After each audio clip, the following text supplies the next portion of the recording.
Bismillahirrahmanirrahim, teman-teman sekalian. Assalamualaikum warahmatullahi wabarakatuh. Alhamdulillah teman-teman sekalian, kembali lagi di channel saya Adam Fatih 1453.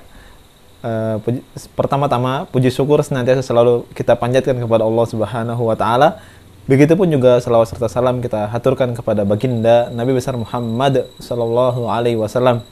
Mudah-mudahan atas ringannya salawat kita dimudahkan oleh Allah Subhanahu wa taala untuk diberikan syafaatnya oleh Rasulullah Shallallahu Alaihi Wasallam, karena tidak ada satupun harapan lagi bagi kita ketika kita melihat amal-amal kita, ibadah-ibadah yang kita lakukan itu tak sempurna Rasulullah Shallallahu Alaihi Wasallam.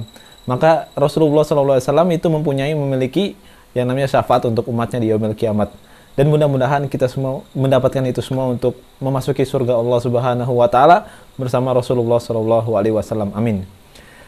Alhamdulillah teman-teman sekalian, pada kesempatan hari ini saya coba akan mengulas beberapa hal yang menurut saya ini menarik gitu kan ya.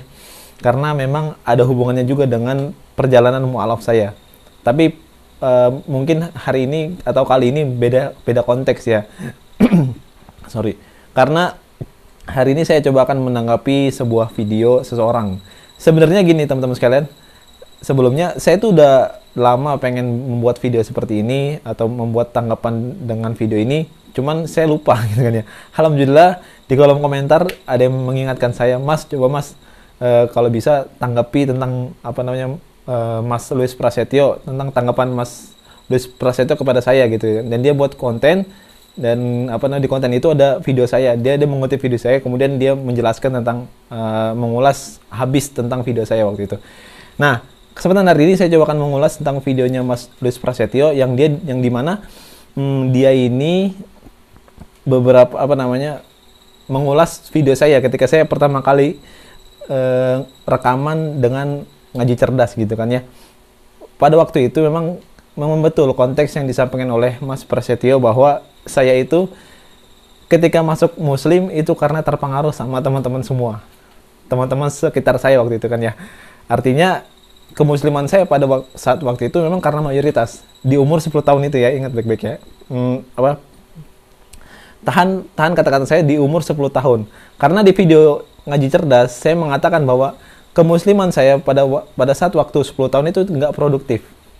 Nah, ini yang dimana klarifikasi yang saya sampaikan, karena Mas Luis Prasetyo itu tidak mengambil secara penuh video saya. Artinya cuma sebagian, kemudian dia potong, kemudian dijadikan dalih seolah-olah saya ini masuk Islam karena keterpaksaan, atau karena atau karena mayoritas, yang dimana minoritas ketemu mayoritas sehingga yaudah deh masuk Islam gitu, karena teman-teman saya banyak yang Islam. Nggak kayak gitu. Jadi Mas Luis Prasetyo ini pertama-tama keliru bahwa saya tidak mengatakan kemusliman saya pada waktu 10 tahun itu produktif. Dalam tanda kutip, artinya saya belum benar-benar mengenal Islam secara jauh, secara menyeluruh. Nah, itu beda ketika saya mempelajari Islam di umur 20 tahun.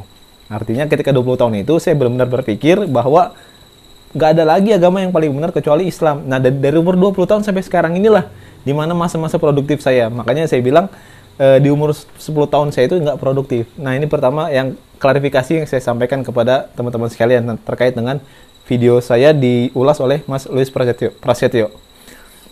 Dan yang kedua, kalau kita perhatikan ya, saya tuh sering stalking ya namanya. Stalking YouTube-nya Mas Prasetyo. Di mana setiap video demi videonya itu kalau saya lihat, beliau ini selalu memberikan konten yang dimana dalam tanda kutip ya, mudah-mudahan saya nggak berpikiran negatif, memberikan konten yang dimana memecah belah umat. Gitu kan ya, dia menanggapi Ustadz Abdul Somad, kemudian juga menanggapi Habib Rizik, dan ini bagi saya ini kurang sopan. Kenapa? Karena dia nggak punya kapasitas untuk menanggapi itu, gitu loh.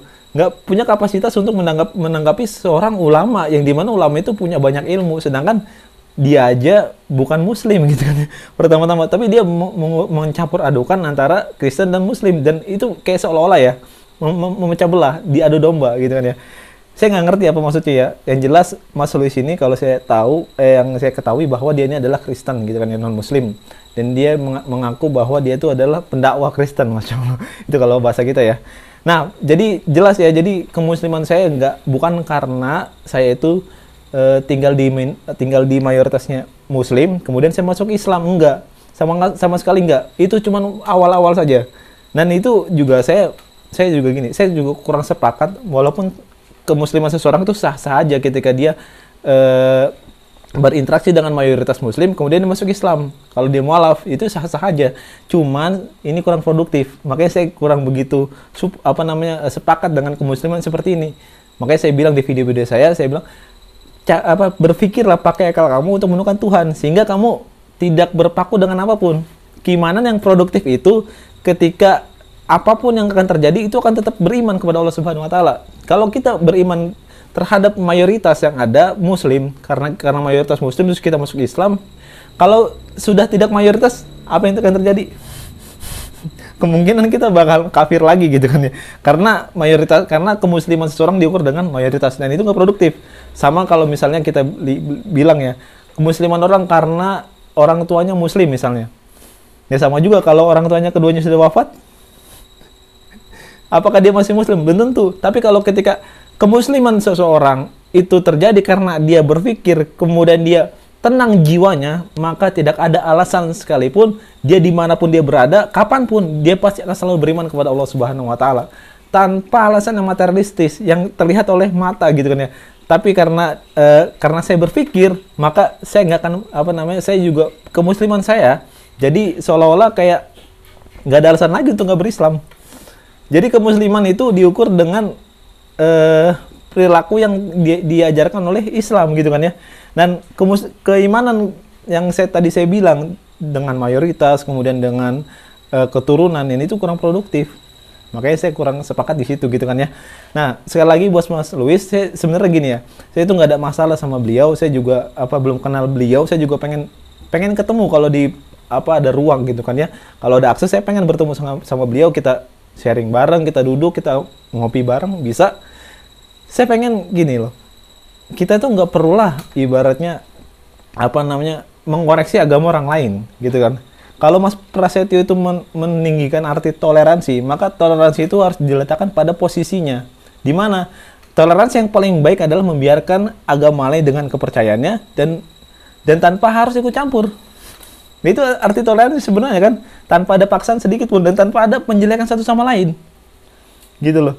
Dan ini saya rasa toleransi yang sangat indah dan nggak pernah ternilai dengan apapun. Itulah yang diajarkan oleh Islam. Islam nggak boleh meledek atau mencela agama lain demi untuk meraih orang-orang masuk Islam, nggak boleh.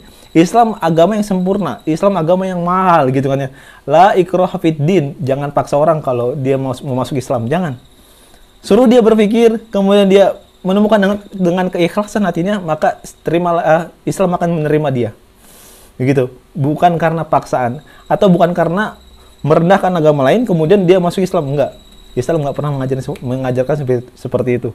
Jadi untuk Mas Luis, kalau misalnya kita ada waktu kita bisa berjumpa gitu kan ya, kita bisa sharing-sharing bareng, ngobrol bareng, dan insya Allah saya akan siap insya Allah. Dan kita bisa saling berteman satu sama lain dan saling saling berinteraksi satu sama lain dalam sisi kemanusiaan maupun bernegara. Dan mohon maaf Mas Luis kalau saya juga ada kata-kata yang keliru atau kata-kata yang dimana salah. Saya nggak bermaksud sama sekali untuk merendahkan agama lain. Karena saya nggak pernah diajarkan seperti itu sekali lagi, gitu kan ya.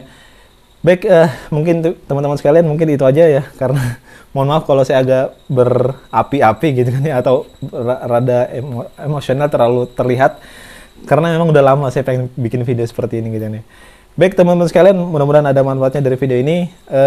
Terus dukung channel saya teman-teman sekalian. Terima kasih juga atas subscriber yang nambah, Masya Allah. Saya nggak nyangka loh, Masya Allah. Terus kemudian doa-doa yang teman-teman sampaikan di kolom komentar, Masya Allah. Saya sedih gitu kan ya. Masya Allah, ya Allah, kabulkanlah ya Allah gitu kan ya. Dengan doa-doa teman-teman sekalian, mudah-mudahan saya semakin istiqomah. Mudah-mudahan saya selalu senantiasa dipermudah oleh Allah Subhanahu Wa Taala untuk mempelajari Islam secara dalam lagi. Kemudian bisa berbagi kepada teman-teman sekalian, Insya Allah. Terima kasih atas subscribernya, teman-teman yang sudah subscribe gitu kan ya. Dan terus dukung channel saya, insya Allah saya akan terus selalu senantiasa berada dalam jalan dakwah, insya Allah. Itu aja teman-teman sekalian. Barakallahu fiikum. Wassalamualaikum warahmatullahi wabarakatuh.